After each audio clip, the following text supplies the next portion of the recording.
You know, when we were in San Antonio, I remember Pastor Claudette Copeland preaching a message saying that everything you need to know about life you learned in kindergarten. And I have found that to be very true. One of the things that you're taught when you're little is to follow the leader. We live in a society where following and liking and sharing is a big part of our culture. But how do you know when someone is really a leader or if you're just following someone that's on a walk by themselves? That might be the clue. If you're on a walk and no one's following you, you might not be a leader. So stay tuned so you can learn how to be a good follower and how to be a good leader.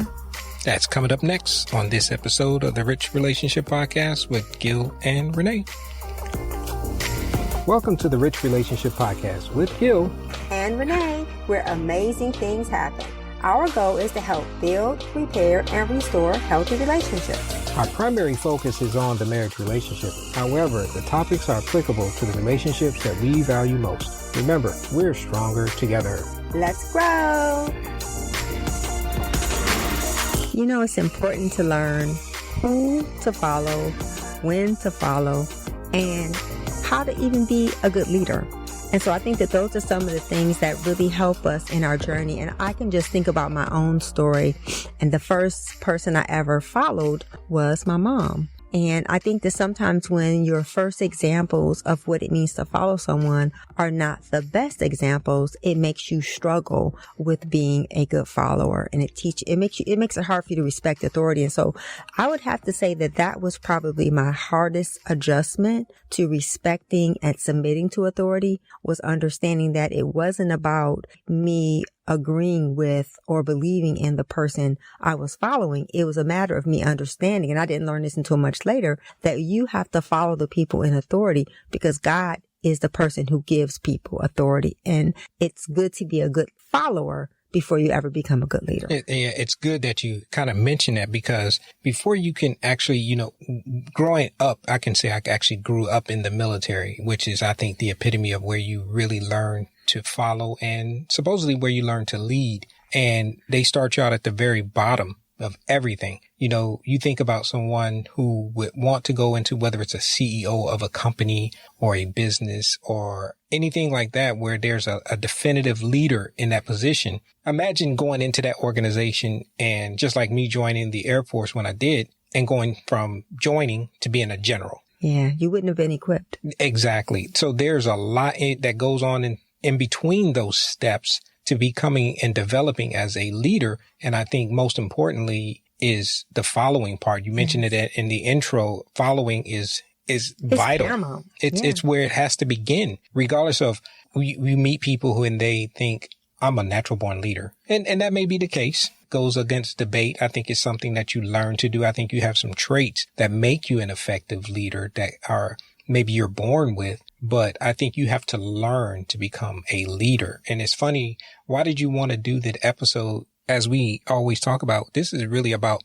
marriage, how our podcast is about, but you wanted to do something specifically on leadership because you mentioned it in the last episode. Yes. So what made you want to do it on leadership this week? Well, I think a big part of it is understanding that there's the professional me, and then there's the personal me, and then there's the spiritual me. And as the professional me, I have had to learn the value of leadership and followership. And I think that if you don't get that at an elementary level, it makes it very hard for you because a lot of couples right now, like you and I, we're working together. Right. And so if you struggle with it at a elementary level, if that's your origin story, you struggle with leadership, that could be the reason why a lot of couples struggle with defining their roles and respecting the other person's responsibility and what they bring to the table. And so I think that when you understand that leadership is a part of everyone's life and how you respond to it is going to determine whether you excel or if you remain stuck. And so that's why I thought it was important to talk about it. It is, because I think it's really important because so many people I think we're in a state now in our society where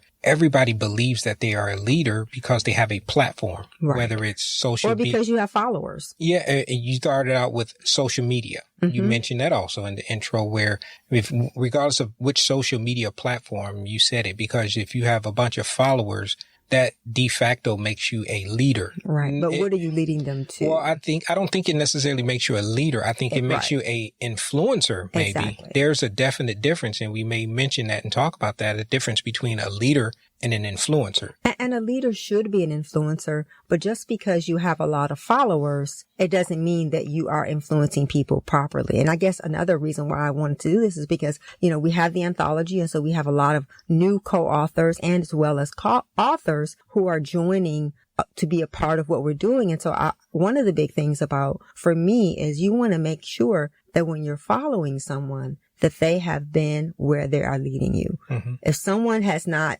written a book, or if someone has not been in a marriage, and it's not that you can't have a textbook understanding of something, and information is valuable. However, I think that in this day and time, and I've said it before, I'm going to continue to say it, what we need now is access to people, not just information. And so that's why I thought that this was important, so that we can kind of help people to kind of gauge, well, is this person really a leader? Or is this person just someone who has influence, who may not necessarily have the experience to match the information? And so that we can kind of define that, so that we can become students of our own crafts and lives and relationships by having some simple guidelines that we can kind of sift things through. Sure. And one of the biggest things is the first thing is making sure that the people that we're following are leading by example. And you can think about, if you are out, even in a relationship, I take it back to the relationship standpoint. If you grew up, say, in a relationship, grew up in a household that didn't give you a real good example of what a marriage or a relationship, long-term relationships looks like,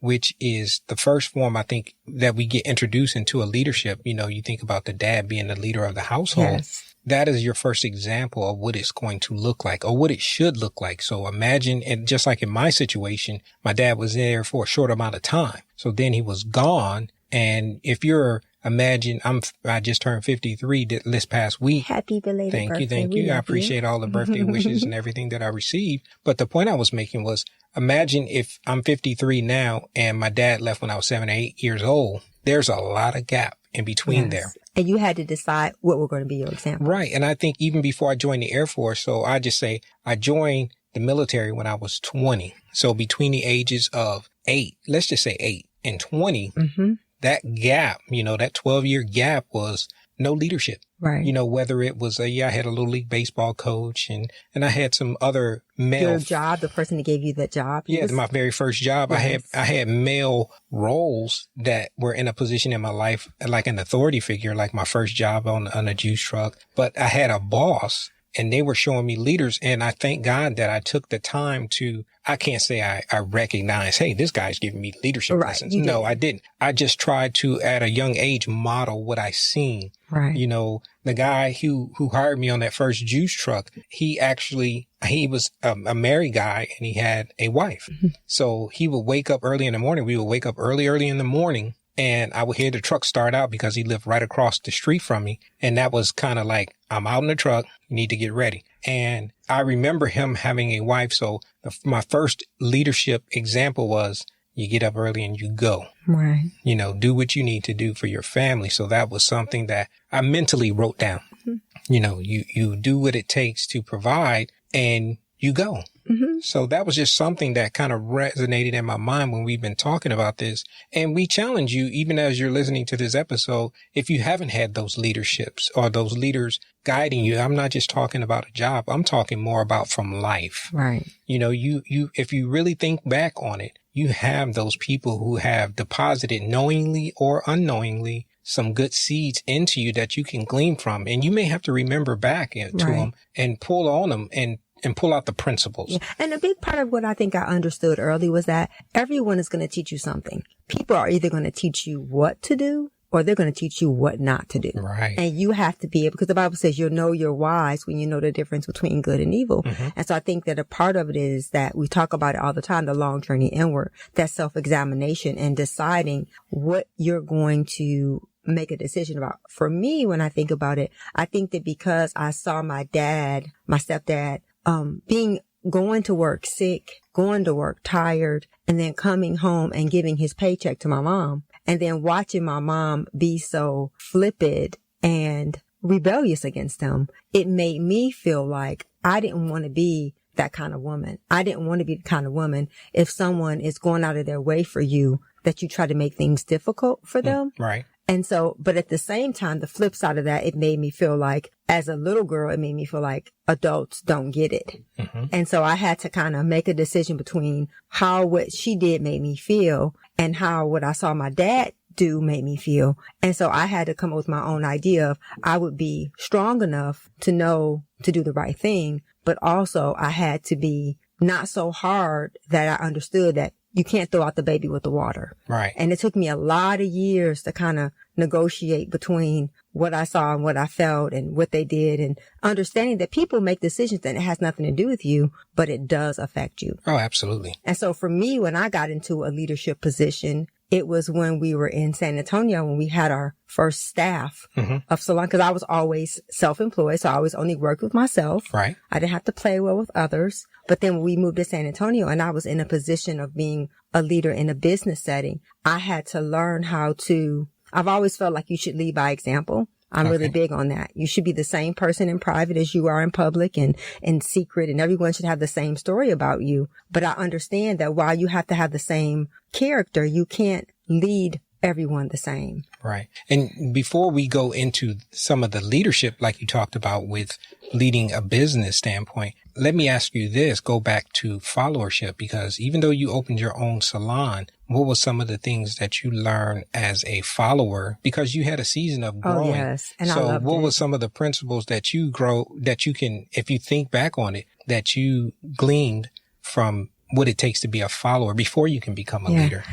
I would have to say, like you said, yours was a juice truck. My first example of leadership would have been Helen Sproul, who owned Fashion Diffusion Hair Salon. And just watching this woman own a salon and be so involved in the community, and how she was so big on helping her family, and how well she did financially, and how she taught me the importance of, when you get paid, you don't spend your money every day. You take the money that you make, because as stylists, you get paid every single day. And so at the end, she was like, don't spend your money, save it for the end of the week, pay your tithes, pay yourself, pay your bills. And so I was the kind of person, and I've been told before, I'm a quick study, because I am not, while I do have a very strong will and strong personality, I realize I would rather learn from the mistakes of others versus having to learn from experience. So I was the kind of person, I sat back and watched other people do things wrong.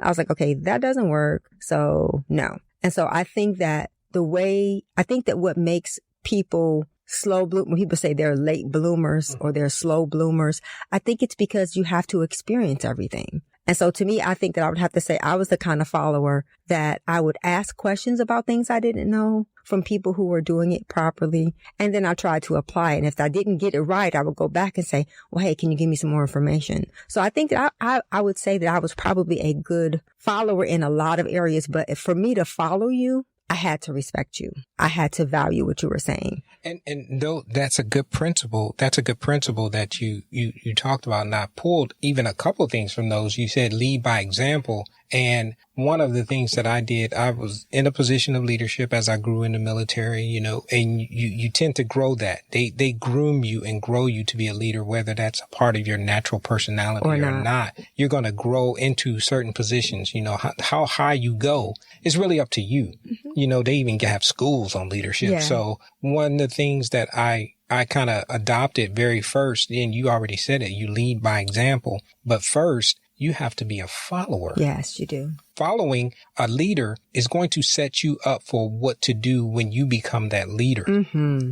And people don't realize that if you have a difficult time, not only in your vocation or your career, at taking orders or taking direction. Or being told what to do. Taking correction, taking criticism, taking critiques. Doing the crappy jobs. From other people, you're going to have a difficult time when it comes to that position of you going into where somebody has to follow you now. And if you're in that position now and you seem to have challenges and difficulty because you always seem like you get the wrong type of people, or you always feel like you have, we call them my problem child. Right. Yeah. You hear that term, this is one of my problem child. No, it's maybe not a problem child per se because of their behavior. It could be your leadership style and how you're leading. And what's so funny? I can remember when we were in Louisiana, I I was at a salon and I was mopping the floor. Everyone was gone and I would always mop the floor, and I was mopping the floor and I remember the Lord saying, you're going to get the kind of people that you are. Mm-hmm.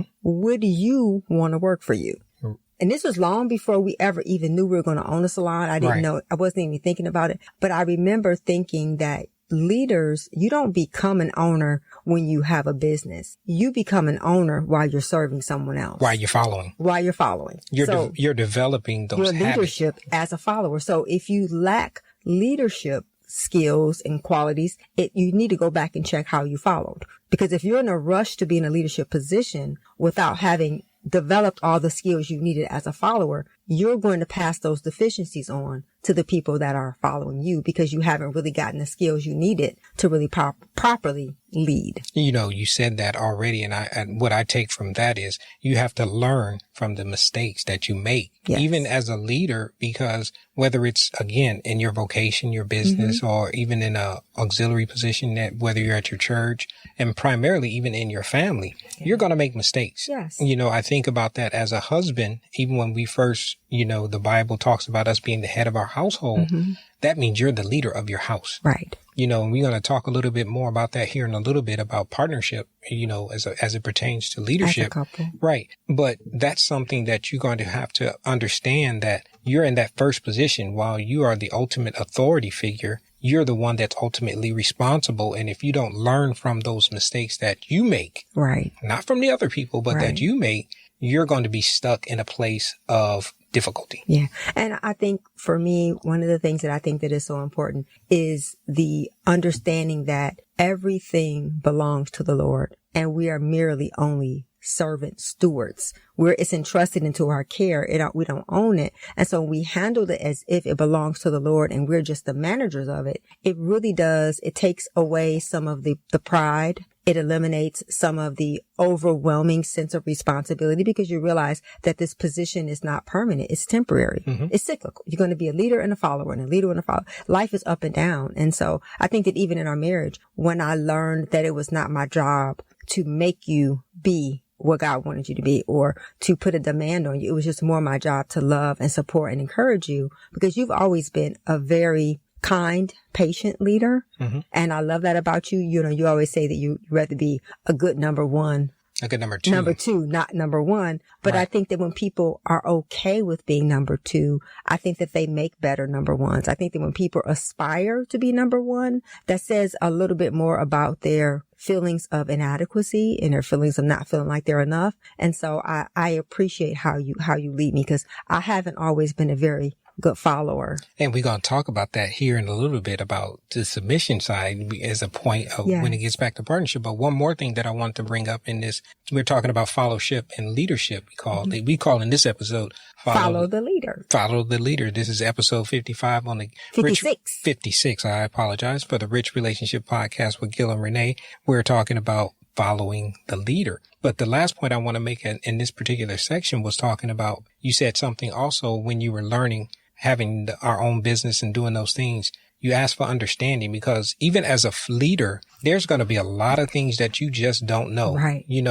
I don't care who you are. I don't care how much education you have. No. When you are put in a leadership position, that is going to be one of the most challenging times because you're going to be dealing with a human element and you're going to be dealing with a natural skill set that you have to do. Their childhood origin story. Yeah, and all those things, that's what I was getting at, the dynamics of somebody's history coming into play, whether it's in their vocation or job and now their life, and you're supposed to be leading them towards a particular goal or direction. You have to ask for understanding. And that was one of the things I used to tell any person that fell under my leadership was, I have no problem with you asking me for understanding. Yes. But don't question the decision that I make. If you need to understand it, as far as I need to explain some of the particulars of it. How you apply it, not you decide what it should be. Right.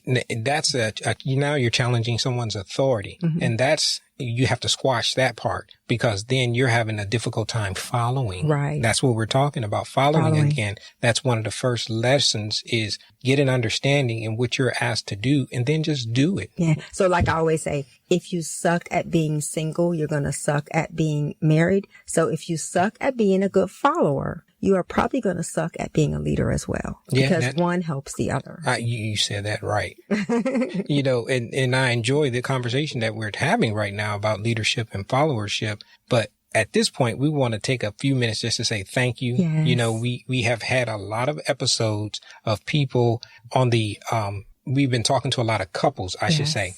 A lot of couples on their experiencing and their spending time and sharing some of their information with us, which has really, really been awesome. Learned a lot, and we really appreciate learning a lot still. Absolutely. And we're going to continue to have a lot of couples on, but every now and then we still want to come back in and still talk about some of the things that God has given us and some of the principles and things that we want to still convey and communicate to the community. Yes. And so thank you all for sharing and listening.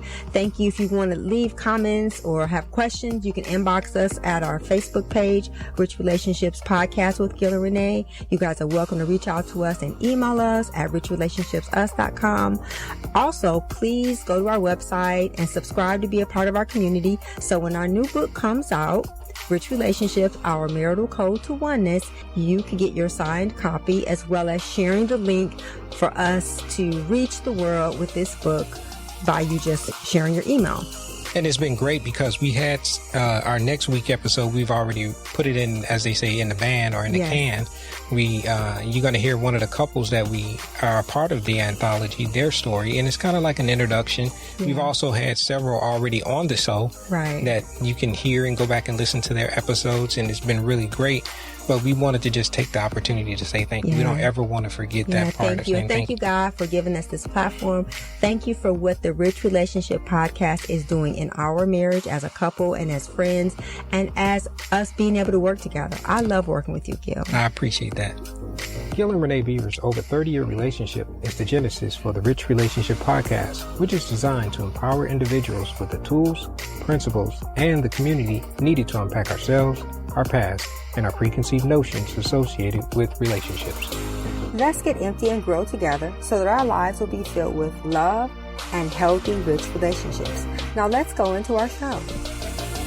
So we are actually talking about following the leader on this episode, and we were having a good point and we were talking about understanding. That was the last thing we mentioned. But now we want to go into talking about the partnership part, right? Of the oneness, and even preparing for this, it came out that I was looking at partnership in Matthew 19 verses 4 through 6. This talks about, and I'll paraphrase, and obviously you can go and read it, and I encourage you to read it. But the gist of it is the two shall become one. Yes, that's the goal of life. And that partnership is that's the goal of marriage. Right. And that partnership is talking about, as a husband and wife, this is, you're going to have those times where one person is going to be in a leadership position and one person is going to be in a follower position.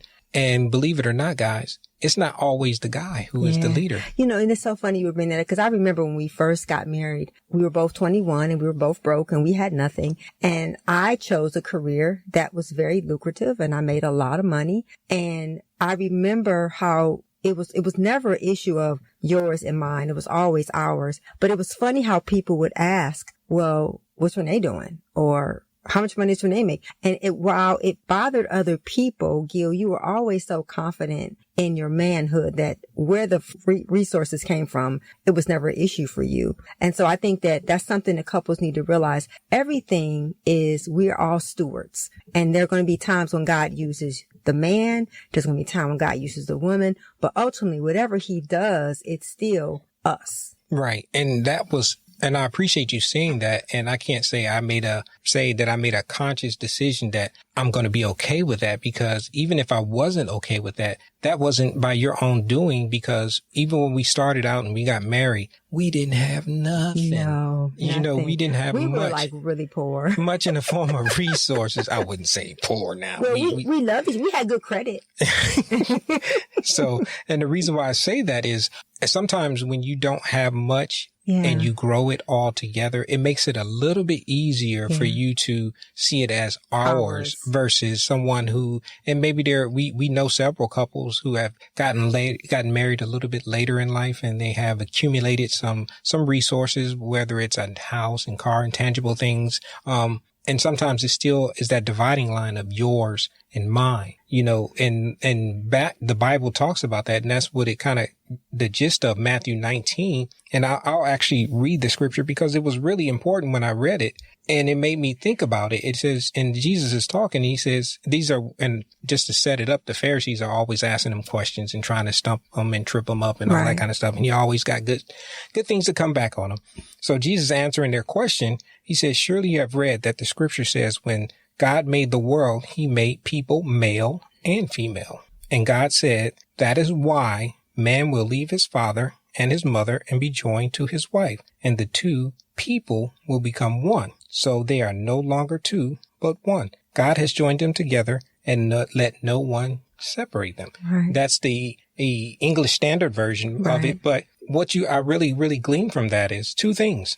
The woman was already a wife when she got married. Yes, she was. And then the husband had to become assimilated into his wife, and they became one. Right. So what he's saying is that it didn't say that he found a girlfriend. He found a wife. He had met. So there's things that we have to already be equipped with prior to getting married. Doesn't make you a wife. You have to have the mindset of what a wife is long before he finds you. And that probably would be a good episode for you to actually lead. Yes. Maybe that would be good, because that's an understanding that, so I think, and you can correct me if I'm wrong, by all means. Sometimes as a young woman, there are things that you just have to assimilate into who you are as a person to become a wife. There's things you should know how to do before you get married. Right. In all that time and all them years of me being around the hair salon, I wasn't talking much, but I was sure enough listening. Yes.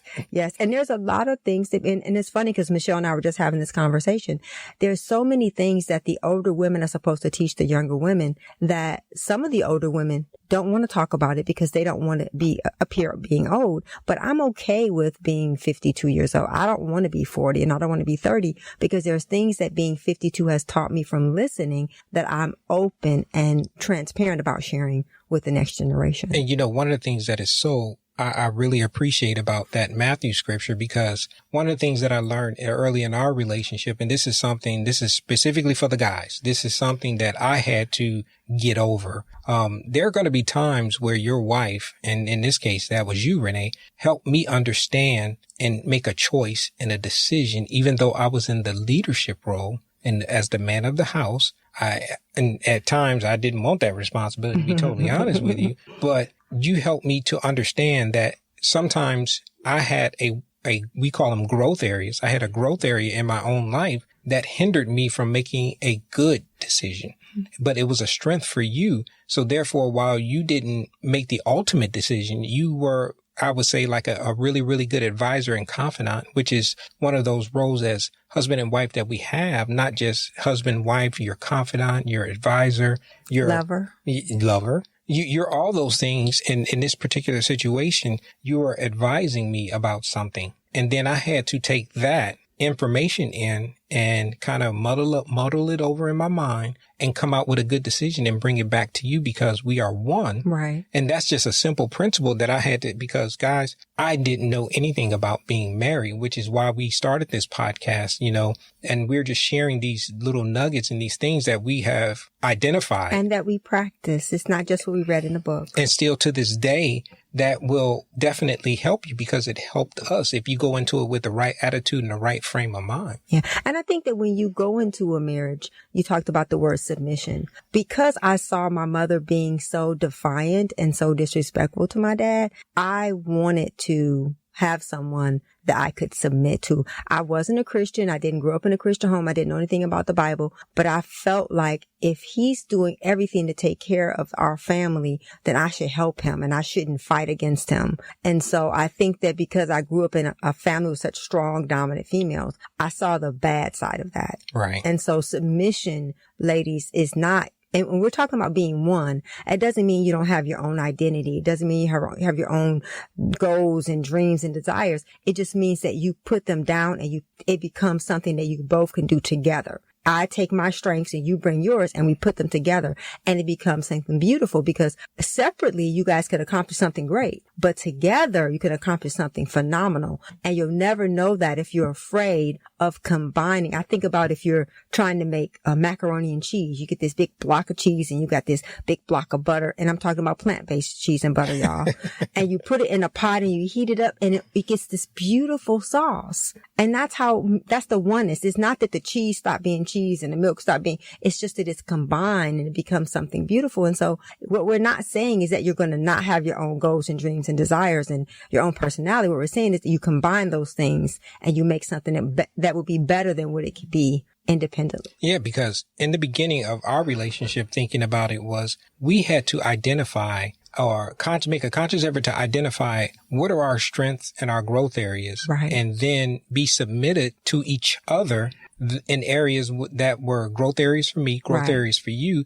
And I can actually say, thinking about it and looking back on it, was we don't have the same growth areas at the same time. Yes, thank God. You notice I said at the same Thank time. God, yes. Because you're growing, you're evolving, you're always becoming someone new, but there are going to be things and times that it may not be a growth area for you right now, but tomorrow it may be. It will be. But we're all going to experience the same obstacle course of life. It's just at different times. Right. And I thank God because that I think in his infinite wisdom, he realized and knows that. And so the two shall become one. Yes. He brings us together to where I had to identify, okay, this may be a growth area for me. So Renee, in this particular area, you have to submit. We don't have that straight, direct conversation saying, okay, you got to submit to me in this particular area and then I'm going to submit to you in that. Those things are going to be identified. And I'll give you a prime example of one that I think everybody can relate to. When we first got married, now I'm a single guy. Before we got married, we were still boyfriend, girlfriend, and I was already in the military, living in my single life in the military. And every time I got paid, I would go to the ATM machine and get out how much money I ever wanted. You know, my money was there. Mm-hmm. I had all my expenses taken care of. I wasn't being frivolous and careless with it. You know, I wasn't blowing it fast as it came in. It was going out. But if I decided I wanted something, let's just say a new music CD, a new jazz CD, that I love jazz, I would go and get it. Mm-hmm. You know, if I didn't have the cash in my pocket, the money's there. Let's go. You know, but what I failed to do was balance the check. It's called budgeting, y'all. I failed to budget and realize, hey, your car note is due, your insurance is due. While the money never went default, I always had it. But there were times where I would be eating ramen because I was listening to my new CD because I didn't have no money. Yes. And I have always been a budgeting with a notepad and a pencil. I had everything planned out to how much money we was going to make for the rest of our life. Why I was like that just must have been God. He made me that way. And so we merged. Right. And we merge. And as I continue on, this is my story. I'm going to tell it as we tell it. So now fast forward a few years, we get married. We still paycheck. And this is one of those, I still have this habit that I was on your account before we got married. You were, but that didn't stop me from going to the ATM machine. Yeah, I know. So I would go and we're married now. And when it's time to balance the budget, Renee would say, hold up, you know, kind of pause me before you go get your new CD or whatever you need to do. This is what we got to take care of, our responsibilities. And it was one of those things. Now, as a guy, I could have said, you know what, man, forget that. You know, I make the money. I go out. I work hard. If I want to go get a new CD, I should be able to go to the BX and buy me a new CD. It ain't nothing but a CD. It's $5, $10, $15 or whatever it was. And have this conversation with myself, not with you, but with myself.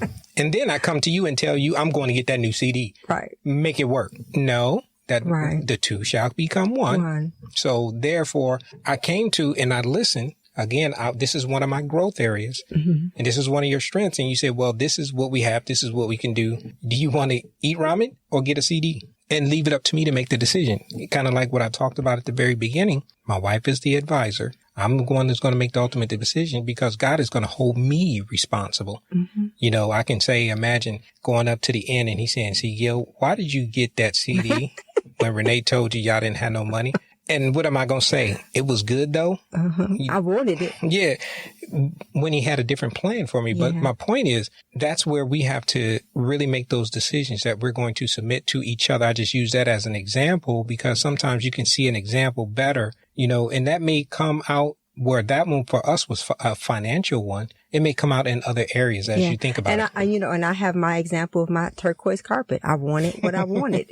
I'll let you tell that story. Because we could afford, and just because you can afford something, just because you have the money for it, if you're spending money on something that may not be the best investment, because there are certain areas your husband are going to know more things about than you do. And I remember wanting this carpet, and even though we could afford it, it was within our budget, you were saying it wasn't a good quality, but I didn't want to listen. And so I wanted that carpet, and you let us get it, and it stayed on our floor for 6 months, and we had to tear it up. So after that, I started learning that, you know what, while I'm good at managing money and balancing and making $500, I have to learn that my husband has information about quality that I didn't have. Right. And so those lessons come up and you learn. And so we have that, we used to call it the turquoise carpet moment, or you call it the CD moment, where you have those moments. You have to realize the other person brings something to the relationship, to the partnership, to the ministry, to your office, to your business, to your life that you need. Because ultimately, whether you're male, female, it doesn't matter. We as human beings, we're fallible. Yes. We're going to have problems. We're going to have issues of our own that we have to deal with, even as we're coming into our relationships as partners, or even then we're new into the relationship. Say you're just going through have a significant other right now. You're dating. These are things that you can start figuring out before you say I do, because after you say I do, it becomes a little bit more challenging. Yeah. And it's so important that you take the time to get to know who you are and who you are not. Because when you know who you are and who you are not, you're going to attract the right kind of person. But when you don't know who you are and who you are not, you're going to attract somebody based on the idea of you. But then when the reality of you manifests, it's going to cause a problem. And when I was doing the research for all of this, I realized that there are 50 scriptures that talk about being a leader, but there are 100 scriptures that talk about being a follower. So to lend credit to what you're saying, it's important that we learn how to follow. And I think about with Jesus, he prepared for 30 years for a 3-year ministry. So if you're in a rush to be a leader, focus on being a good follower. And you said that first, more importantly, know who you are. Yes. You have to know your identity. We talk about that all the time we try to intertwine it with almost every episode that we do. It's so vital. Because without an identity in Christ, your identity is going to be stuff and things and cars and houses. And we've done that before too. And it doesn't end well. And also, part 2 to this was some of the actionable things you can do is first, you have to realize that you have to trust your spouse. Yes, you do. Your significant other. I had to trust in Renee's ability to have a better answer for that situation than I did. Yes. As it pertained to buying that CD or that money or whatever it may be, where she had to trust in my ability to have understand the importance of quality and foresight or whatever it may be, because this is something that you can glean from each other. Right. Because you both bring something different to make something beautiful. The two shall become one. Yes. So if you find yourself having those challenges where it's your way or the highway or my way or no way. Yeah. You're going to end up alone. That tells me that you have a problem with followership first. Yes. And then submission second. Because none of us have an answer for every single situation, and we do not have the solution for every single problem that exists. And that's why relationships and community are so important, because I feel that the higher up we go, the more people God pulls in, because you're never going to reach the level that God has called you to alone. No. And he wants, Jesus had 12 disciples, y'all. He could have did it by himself, but he didn't. And so if God needed to have a support system, if Jesus had to first come and follow, because he had to follow his parents. And then after that, he had people following him. But I just think that the way that we follow is going to determine the type of leader that we are. And so we just want to make sure that as we're following people, that we do some checking, that we cross some references, and we look at the areas that they're leading us in. Because one of the things with social media, it's so easy to follow someone because they have great publicity or they have great marketing. But is that just an image, or is it that the real person? And now we can do the research, make sure we're following. First, we're being followers of Christ. Make sure we're following the purpose and identity and plan he has for our life. And then as we follow, we will become that leader that brings God glory in our home, in our workplace, and in the world. I think that's a good point to end this episode. While we really appreciate you guys, just remember we are stronger together. Let's grow. Thank you for listening. Thank you for your investment in time. Remember to subscribe to the show and hit the notification icon to be notified when new episodes are posted on the podcast platform that you're listening from.